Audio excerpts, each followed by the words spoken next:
Anxiety বা উদ্বিগ্নতা, চিন্তা, অশান্তি এইবিলাকো আছে। এতিয়া এনজাইটি আমি চিনাক্তকৰণ কেনেকৈ কৰিম, কেনেকৈ আমি চিনি পাম আমাৰ এনজাইটি হৈছে নেকি? প্ৰথমতে জানোৱা হওক ইয়াৰ শাৰীৰিক লক্ষণ বা চিমটমছ কি হ'ব পাৰে। ফাৰ্ষ্ট, হাৰ্টবিট বাঢ়ি যায়। কেতিয়াবা খুব ফাষ্ট হাৰ্টবিট হয় আৰু লগে লগে ঘাম ওলায়।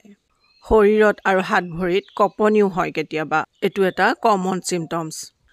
ইয়াৰ বাহিৰেও হাত ভৰি ঠাণ্ডা হৈ যোৱা, পেট বেয়া হোৱা, বাৰে বাৰে পেচাব কৰিব লাগি থকা, এইবোৰো এনজাইটিৰ চিমটমছ হ'ব পাৰে। এনজাইটিৰ ফিজিকেল চিমটমছ ধৰিব পৰা যায়, কিন্তু মেণ্টেলি চিমটমছ কেনেকৈ ধৰিব? ইয়াৰ মানসিক লক্ষণ কিছুমান আছে। ইয়াৰ এটা কমন লক্ষণ, সৰু সুৰা কথা বহুত ডাঙৰকৈ লয় বা বহুত চিন্তা ভাৱনা কৰে সৰু সুৰা কথাতে। যিকোনো কথা বহুত ডাঙৰকৈ দেখা, সৰু সুৰা কথাত বহুত চিন্তা কৰা, এইবোৰ ইয়াৰ মেইন লক্ষণ। যিবোৰ কথা আমাৰ জীৱনত হোৱাই নাই তাৰ বিষয়েও নিগেটিভ থিংকিং আহি থকা। ব্ৰেইনত কিবা কিবি চলিয়েই থাকে, মনটো শান্ত কৰি ৰাখিব নোৱাৰে এওঁলোকে। যদি আপুনি এনেকুৱা পেচেণ্টক সোধে তেওঁ শান্তিত কেতিয়া আছিল, তেওঁ সেই কথাটো ক'বই নোৱাৰিব। তেওঁ শান্তিত কোনোদিন বহিব বা শুবও পৰা নাই। এনেকুৱা ধৰণৰ কথাবোৰ হ'লে গম পাব লাগিব এইবোৰ এনজাইটি ডিছঅৰ্ডাৰৰ পাৰ্ট। আপোনাৰ যদি এনেকুৱা কিবা হৈ আছে, চিন্তাৰ বিশেষ কাৰণ নাই, অলপ সাৱধানতা ল'লেই আপুনি ইয়াৰ পৰা মুক্তি পাব পাৰে। এনজাইটিৰ পৰা বাহিৰ ওলাবলৈ আপোনাৰ লাইফষ্টাইল, মাইণ্ডছেট আৰু ডেইলি হেবিটৰ ওপৰত কাম কৰিব লাগিব। আজি কিছুমান পাৱাৰফুল টেকনিক ক'ম। এনজাইটি বা উদ্বিগ্নতা কণ্ট্ৰল কৰাত হেল্প হ'ব। অভাৰ থিংকিং বন্ধ কৰিব লাগিব। যেতিয়া আপোনাৰ নিগেটিভ থট আহে তাক চেলেঞ্জ কৰি ভাল কথা বা ৰিয়েলিষ্টিক পজিটিভ কিবা ভাবক। যেনে আপোনাৰ কি আছে, আপোনাক কিবা চিন্তা কৰিবলৈকে এটা ভাল মগজ দিছে ভগৱানে, সেইটো আপুনি চিন্তা কৰিব পাৰে।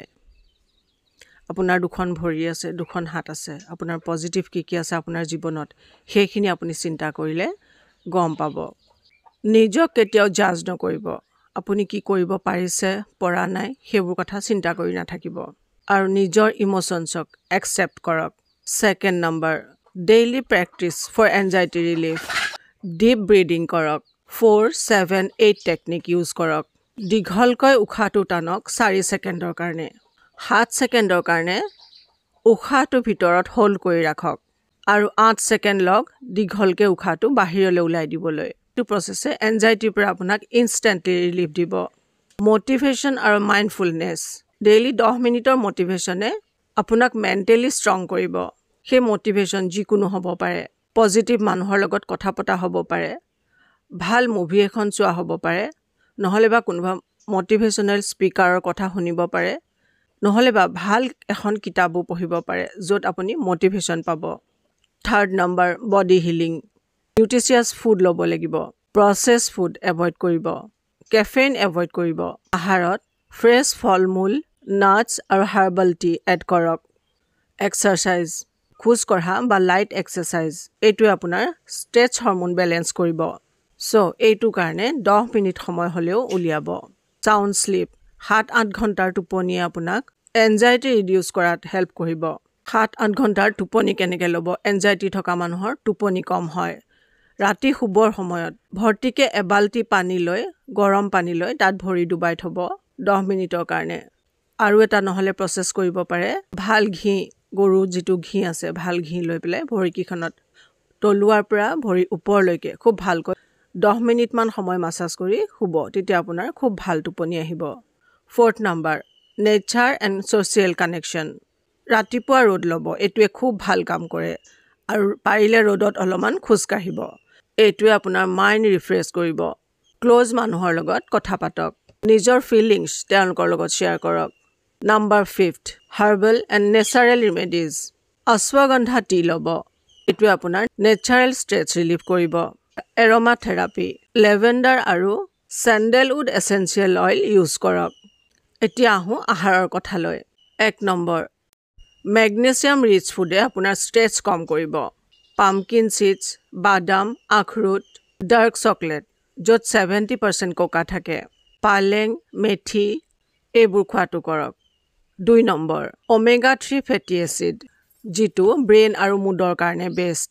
ফ্লেক্স চিডছ, চিয়া চিডছ, আখৰোট আগতে ক'লোৱে, ফেটি ফিছ চালমন আৰু টুনা এইকেইটা ফিছ ল'ব পাৰে 3rd number tryptophan rich food এইটোৱে আপোনাৰ সেৰাটনিন মানে হেপী হৰমন ৰিলিজ কৰিব কল দৈ oats pumpkin seeds sunflower seeds আৰু হাৰ্বাল ড্ৰিংক অশ্বগন্ধা পাউডাৰ গাখীৰৰ লগত ললেও খুব ভাল প্ৰফিট পাব গাখীৰ মানে নাৰিকলৰ গাখীৰ বা বাদামৰ গাখীৰৰ লগত ল'ব তুলসীৰ চাহ ল'ব পাৰে এটোৱে খুব ভাল কাম কৰিব নেক্সট ভিটামিন B12 আৰু ডি আহাৰ এটোৱে আপোনাৰ এনাৰ্জি আৰু মুড ইমপ্ৰুভ কৰিব কণী মাশৰুম পনীৰ বা চীজ এতিয়া কি বস্তু নাখাব মানে একেবাৰে এভয়েড কৰিব কফি টি যিকোনো এনাৰ্জি ড্ৰিংক টি মানে যেটো আমি জেনাৰেলি চাহ পাতৰ চাহ খাওঁ হেতু এভয়েড কৰিব কিন্তু আপুনি হাৰ্বাল টি ল'ব পাৰে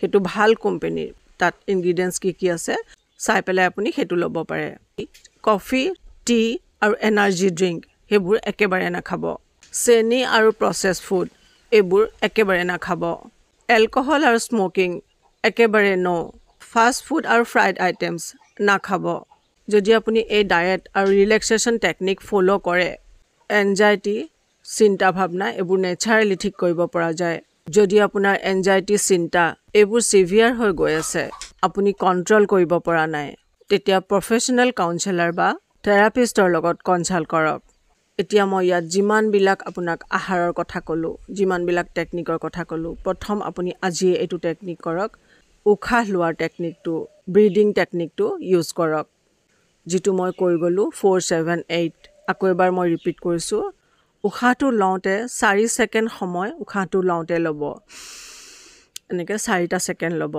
উখাহটো ধৰি থাকিব 7 সেকেন্ডৰ কাৰণে উখাহটো এৰি দিওতে 8 সেকেন্ড সময় লৈ উখাহটো লাহে লাহে এৰি দিব এই টেকনিকটো প্ৰথম আপুনি ইউজ কৰক নেক্সট ইউজ কৰক গৰম পানীত ৰাতি ভৰি থয় নহলে ভৰিখন ভাল ঘি দি মাসাজ কৰক ভাল মিউজিক আপুনি শুনিব পাৰে হেতু খুব ভাল কাম দিব মোটিভেশনাল স্পিকাৰৰ কথা বা ভাল মুভি বা বুক পঢ়ক এইবোৰ কাম কৰক আৰু আহাৰ যিখিনি আহাৰ মই কৈ গলো সেই আহাৰখিনি গুটেইখিনি ল'ব লাগিব বুলি তেনেকুৱা কোনো কথা নাই যেটো আপোনাৰ কাৰণে কনভিনিয়েন্ট হয় আপোনাৰ কাৰণে সহজ হয় তেনেকুৱা আহাৰ 2-3 বিধ বা 2 বিধ ললেও যথেষ্ট ৰেগুলাৰ কামখিনি কৰক আপোনাৰ মনটো একেবাৰে ভাল হৈ নোযোৱালৈকে নিজৰ ওপৰত অকল নিজৰ ওপৰত কনসেন্ট্ৰেট কৰক নিজকে ঠিক ৰাখক আপোনাৰ পৃথিৱী তেতিয়া আপোনাৰ কাৰণে সুন্দৰ হৈ উঠিব কোনবা এগৰাকীয়ে মোক কৈছিলে যে এনজাইটিৰ কাৰণে ভিডিও দিব সো আজি মই এই ভিডিওটো বনাব লাগে বুলি ভাবিলো সুস্থ শৰীৰেৰে সুন্দৰ হৈ থাকক মোৰ শুভেচ্ছা থাকিল জীৱনটো বহুত সুন্দৰ ইয়াক সুন্দৰ কেনেকৈ কৰি ৰাখিব আপোনাৰ মাইন্ডছেটেৰে ইয়াক সুন্দৰ কৰি ৰাখিব পাৰে সুখী হৈ থাকক ভাল স্বাস্থ্যৰে সুন্দৰ হৈ থাকক মোৰ শুভেচ্ছা থাকিল